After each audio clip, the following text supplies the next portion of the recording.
What does it feel like to walk into a room and have people instinctively adjust, to watch conversations pause, postures shift, and attention quietly redirect, not because you said anything, not because you demanded it, but simply because of something you carry that others cannot quite name or explain? You have felt the opposite of that. Most people have. The experience of being present in a room without truly being felt in it. Of speaking and being half listened to. Of offering something real and watching it land without weight. Of doing everything right, by every standard you were ever given, and still somehow failing to register the way that certain people register, effortlessly, almost magnetically, with a quality of presence that the room simply cannot ignore. That quality has a name. And it is not loud. It is not aggression. It is not dominance in the crude, chest-forward sense. It is something older, more precise, and far more difficult to manufacture through performance alone. It is what the thinkers of power have always called aura, and what Machiavelli, in his most pragmatic and unsentimental observations about human nature, understood better than almost anyone who came before or after him. Machiavelli watched princes fall. He watched gifted, capable, even brilliant men lose everything, not because they were outcompeted on merit, but because they failed to project the right quality of presence at the right moments. And he watched lesser men maintain extraordinary power for decades, not because they were exceptional in ability, but because they had mastered something that most people never even realize is a skill. They had mastered the art of being perceived in a specific way. Of triggering, in the minds of everyone around them, a particular combination of responses, caution, curiosity, admiration, and restraint, that together produce the one outcome that no amount of resume padding or people-pleasing can manufacture. Genuine, immediate, almost involuntary respect. This video is going to walk you through 5 specific ways to build that aura. Not 5 personality traits you either have or do not. Not 5 scripts you memorize and recite. 5 real, applicable, deeply psychological principles that, when implemented consistently, change how every room receives you. They changed how Machiavelli's most successful subjects were perceived. They are the same principles used, consciously or instinctively, by every person you have ever found yourself instinctively taking seriously. Stay with this until the final principle. Because the 5th one is the one almost no one talks about, and it is the one that makes all the others permanent. If you are someone who has been studying power, presence, and human psychology, and you want a channel that goes beyond the obvious, subscribe and like this video. This is not motivational content.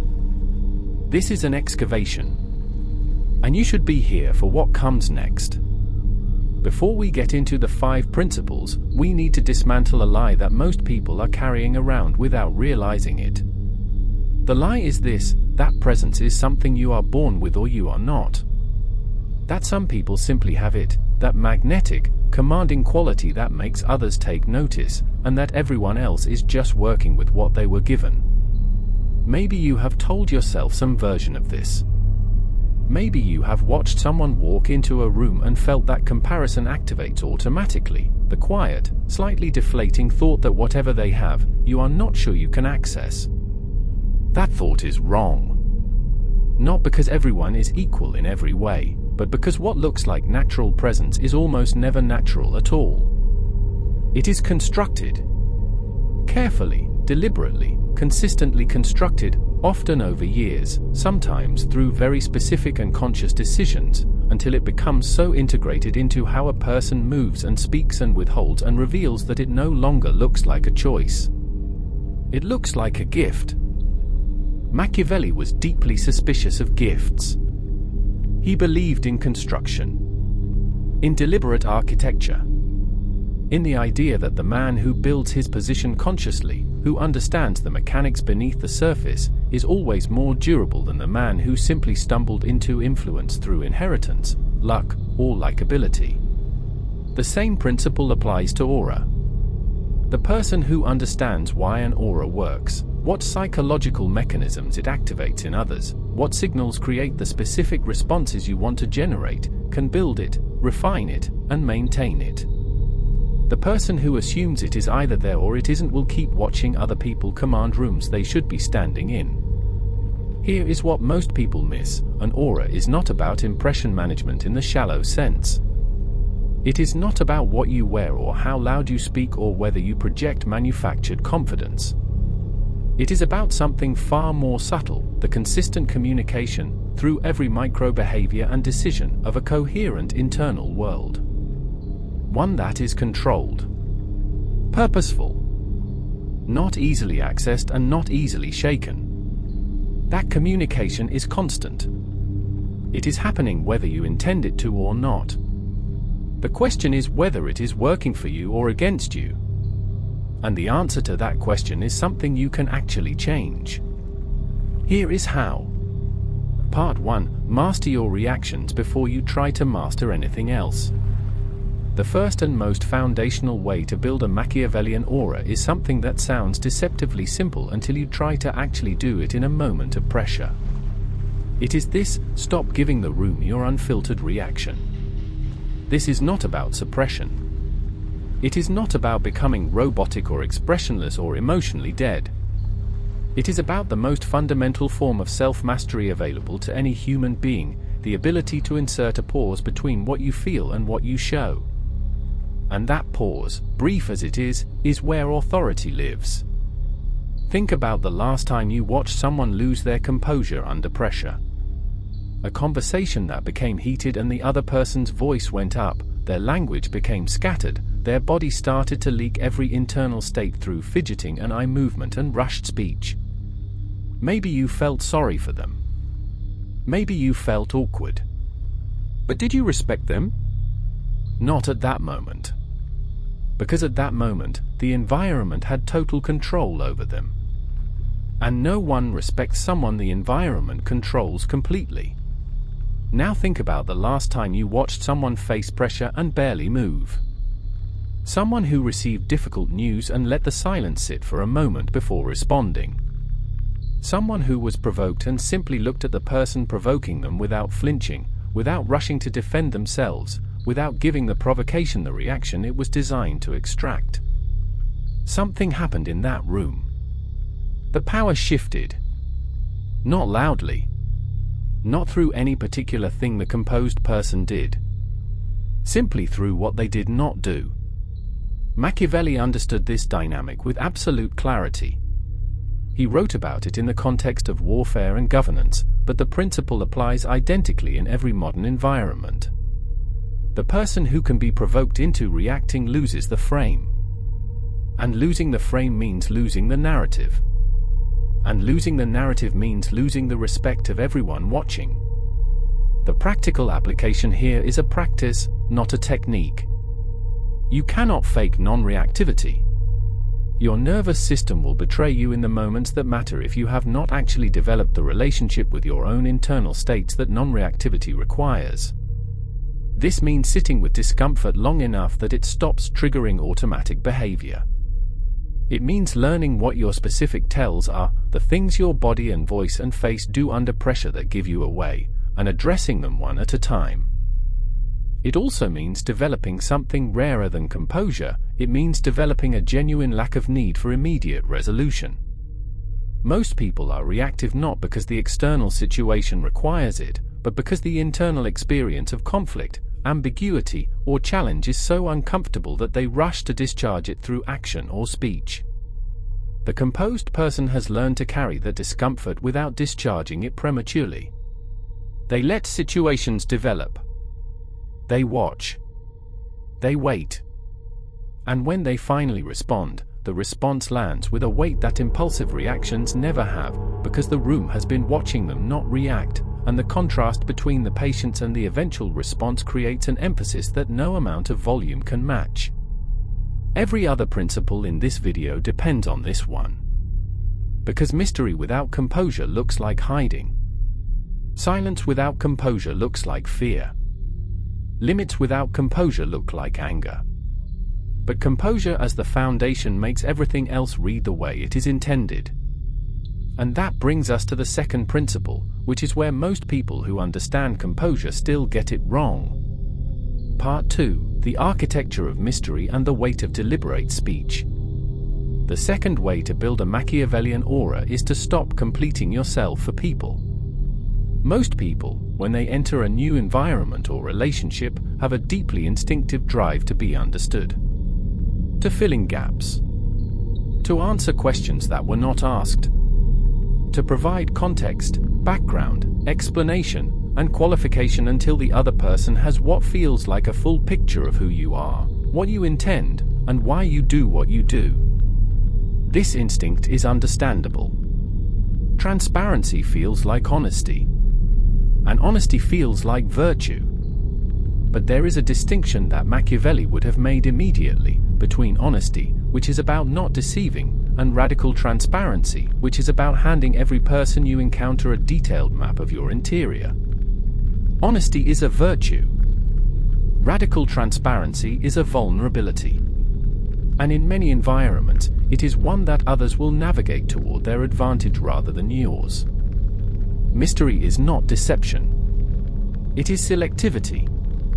It is the decision to let people earn understanding rather than handing it out in advance. And it does something very specific to the psychology of everyone around you. It keeps them engaged. A person who is fully knowledgeable within the first conversation becomes predictable. A predictable person can be managed, anticipated, worked around, and eventually, however unconsciously, dismissed. An unpredictable person, not in the chaotic sense, but in the sense of possessing a depth that has not been fully accessed yet, holds attention in a fundamentally different way. Think about the people in your own life who have commanded the most fascination. The ones you found yourself trying to understand. The ones whose opinions mattered more because they were not offered constantly. The ones who you felt careful around in a way that had nothing to do with fear and everything to do with a sense that you were being observed by someone whose inner life you had not fully mapped yet. That feeling was not an accident. It was the result of someone who understood, consciously or by instinct, that revealing less creates more. That withholding is not absence but depth. That the space left unfilled by over-explanation is filled instead by the other person's imagination, which is almost always more powerful than anything you could have put there directly. Practically, this means learning to stop answering questions that did not require an answer. To stop explaining decisions that were not under scrutiny. To stop softening positions with qualifications that only invite challenges. Say what you mean, say it once, and let it stand. The silence that follows is not emptiness. It is presence, which connects directly to the third principle, the weight of deliberate speech. There is a quality that every person who commands a room instinctively shares, and it has nothing to do with vocabulary or eloquence. It is simply this: when they speak, you feel the sense that each word was chosen. That nothing is being said accidentally. That the gap between thought and expression has been compressed into something precise. Most people talk to process. They talk to fill silence, to manage anxiety, to test what they think by saying it out loud, to maintain social connection through the sheer presence of sound. There is nothing inherently wrong with this in the right context. But in any environment where authority matters, it costs everything. When you speak too much, two things happen simultaneously. First, the law of diminishing returns applies. The more you offer, the less each individual offering is worth. Words become cheap when they are abundant. Second, and more importantly, constant speech reveals the interior. Every unnecessary word is a window into what you are thinking, what you need, what you are unsure of, and what you want from the person listening. And once that picture is complete, the mystery is gone. And with it, a significant portion of the aura you were trying to build. Deliberate speech is not about being cold or withholding affection. It is about developing such a careful relationship between thought and expression that when you do speak, the room already senses, before you have even finished the sentence, that what is coming was worth waiting for. That quality takes time. It takes the practice of sitting with the impulse to speak and asking whether the impulse is serving the moment or simply releasing your own internal pressure. It takes being comfortable enough with silence that you stop using words as armor against it. Most people miss this part completely. They focus on what to say and ignore entirely the question of when to say it and when to say nothing at all. But the person who has mastered the when carries a gravity that the most articulate constant talker simply cannot compete with. That is only the beginning. Because the next piece of this is where the aura stops being about communication style and starts being about something that most people have been systematically dismantling in themselves for years without realizing it. We are now at the center of this video, and everything from here becomes sharper. Because what we have covered so far, composure, mystery, deliberate speech, these are qualities that most people admire in others but rarely claim for themselves. Not because they are incapable of them, but because somewhere along the way they were taught, subtly and repeatedly, that making themselves smaller, softer, and more accommodating was the path to being accepted. And acceptance felt close enough to respect that they stopped questioning the difference. It is not close enough. It never was. And the cost of confusing the two is not just a loss of influence. It is a slow erosion of identity. The longer you perform accommodation as your primary social strategy, the more the version of you that other people know becomes a function of what they needed rather than who you are. Building an aura means reclaiming that. It means the fourth and fifth ways, which go into territory most conversations about power refuse to touch. Before we get into the fourth way, and the fifth, which is the one that changes everything, tell me in the comments, which of these first three principles is the one you struggle with the most? Is it composure when you're under pressure, the pull to over-explain yourself, or the difficulty of saying less when silence feels uncomfortable? Drop it below. The answers are always more interesting than you'd expect. Part 3, the authority of limits and the body that speaks before you do. The fourth way to build a Machiavellian aura is the one that people most consistently sabotage, not through bad intentions, but through a specific form of social anxiety that masquerades as niceness. It is the practice of enforcing limits. Visibly. Consistently. Without lengthy explanation or emotional drama. Limits are the skeletal structure of an aura. Without them, everything else collapses. You can be composed, mysterious, deliberate in speech, but if people quickly discover that your boundaries are negotiable, that your no tends to become a yes under enough pressure, that your time and attention can be claimed without much effort or reciprocation, then the aura dissipates. Because an aura, at its core, communicates one thing above all others: this person has a coherent, stable interior that cannot be easily accessed or moved. Limits are the proof of that interior. They are the evidence that what you carry is real. Machiavelli was not writing about being cold when he emphasized the prince's need to resist being swayed by sentiment in governance. He was writing about the necessity of structural integrity. A prince who changed his position every time someone pushed hard enough was not compassionate, he was unstable. And instability, in any person at any level of life, reads as weakness. Not always a cruel weakness. Sometimes apologetic, well-intentioned weakness. But weakness that others, again, often without conscious intent, will probe and exploit until it reshapes the relationship entirely in their favor. The practical reality of limits is this: they must be established early and held quietly. Not with heat. Not with speeches about your value and what you will and will not tolerate. Not with the kind of theatrical boundary setting that is really just performed anger looking for an audience. Quietly. The way something physical and immovable is quiet. Without drama, because drama is a concession. It signals that moving you is possible, that it is simply a matter of applying enough pressure until the reaction becomes worth the discomfort. The person who holds their limit calmly and then moves on, without dwelling on it, without checking whether the other person understood the gravity of the refusal, without following up to make sure everything is still okay between them, communicates something in that simplicity that lengthy justifications never could. They communicate that the limit is not negotiable and not personal. It simply exists. like a wall exists. You do not argue with a wall. You adjust. That is the quality that creates the aura of someone who cannot be managed. And people do not disrespect what they cannot manage. They navigate around it. And navigation is a form of respect. But here is where the fifth principle becomes critical, because limits communicated only through words and decisions are operating at a fraction of their potential. The other half of the message is being delivered constantly, through something that never takes a day off, never qualifies itself, and never softens to avoid conflict. Your body. The fifth way to build a Machiavellian aura is to understand that physical presence communicates before any other language does, and to bring it into alignment with the internal world you are building. Before you speak a word in any room, your body has already sent a complete report about who you are, what you expect, and whether you are safe to underestimate. The way you hold your spine communicates whether you are someone who has learned to make space for themselves or someone who has learned to compress.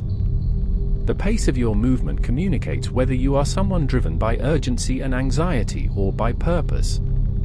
Your eye contact, or its absence, communicates whether you are seeking approval or simply observing. The stillness or restlessness of your hands and face communicates whether your interior is settled or chaotic. None of this is performance. Performed physicality is one of the most easily detected and immediately off-putting things a human being can project.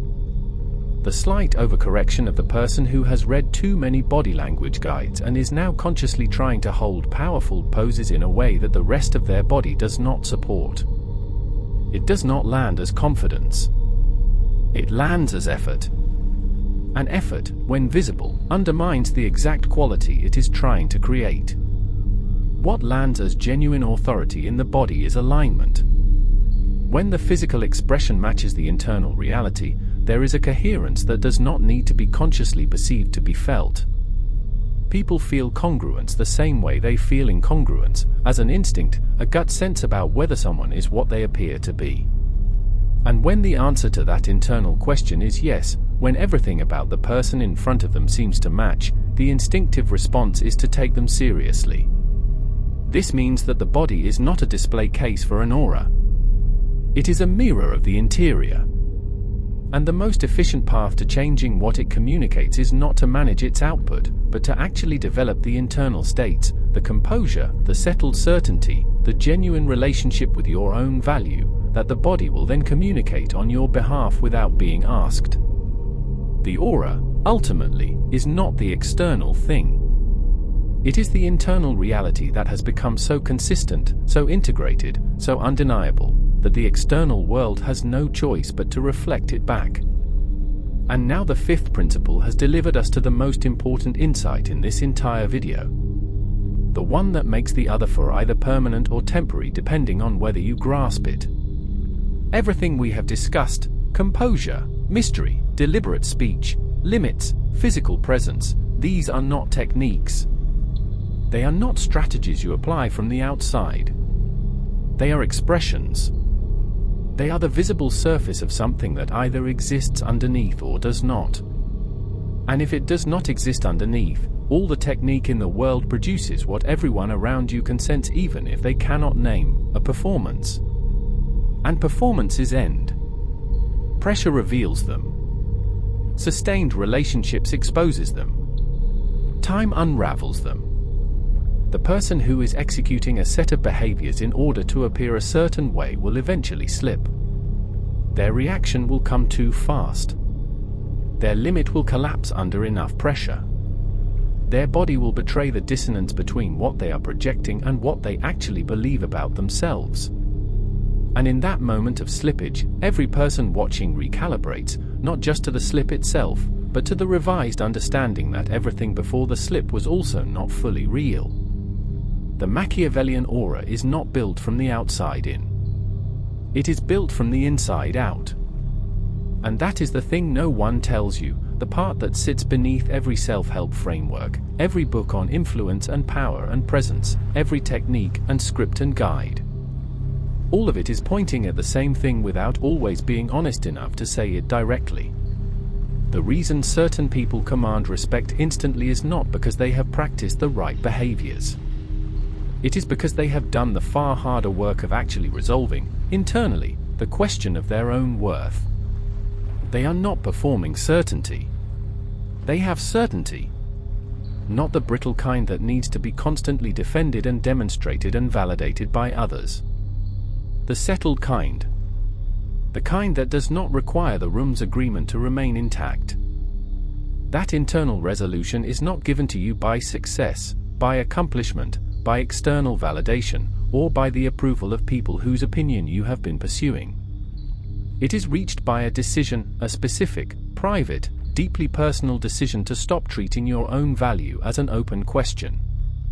To close the debate. Not because you have arrived at some perfect state of achievement, but because you have understood, finally, that the debate was always a distraction. That the people who command instant respect are not waiting for proof. They are not gathering evidence.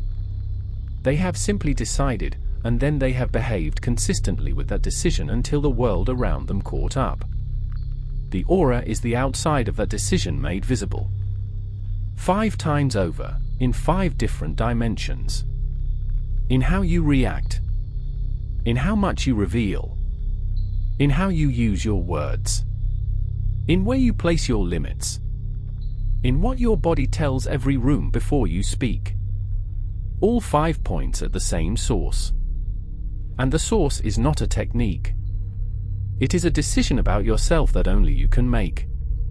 So let us close this out, not with a summary, because you do not need a list of what was just covered. You need a single, clarifying understanding of what all of it was pointing toward. Building a Machiavellian aura is not a cosmetic project. It is not a matter of adjusting your posture and learning not to fidget and speak more slowly in meetings. Those adjustments, made in isolation, are noise. They produce the appearance of presence without the substance of it, and people who operate at a high enough level will see through them before you finish the sentence. The real project is the interior. It is the slow, sometimes uncomfortable, entirely worthwhile work of becoming someone who genuinely does not need the room's verdict to know what they are worth. Someone who has developed enough actual competence, enough actual emotional discipline, enough actual integrity between thought and action, that the presence is simply the natural byproduct of everything they have built. Machiavelli's princes did not command respect because they read the right books. They commanded it because they understood the game they were in, its real rules, its real mechanisms, its real demands, and they aligned themselves with that understanding completely. They stopped performing and started embodying. That is available to you. Not tomorrow, not all at once, and not without real effort. But it is not mysterious, not genetic, and not reserved for people who were born into a particular kind of confidence. It is built deliberately, over time, through the consistent application of 5 principles that, once integrated, stop feeling like principles at all and simply start feeling like who you are. And when other people encounter who you are, without the self-diminishment, without the apology, without the endless qualification and accommodation, they will respond the way people have always responded to genuine internal authority. They will take you seriously before you have said a word. Thank you for watching this through to the end. If this gives you something worth carrying, a principle, a perspective, a shift, share it with someone who needs to hear it. Subscribe if you have not already, because this channel is dedicated to the kind of psychological depth that most places refuse to go. And the next video is already there waiting for you. Go watch it.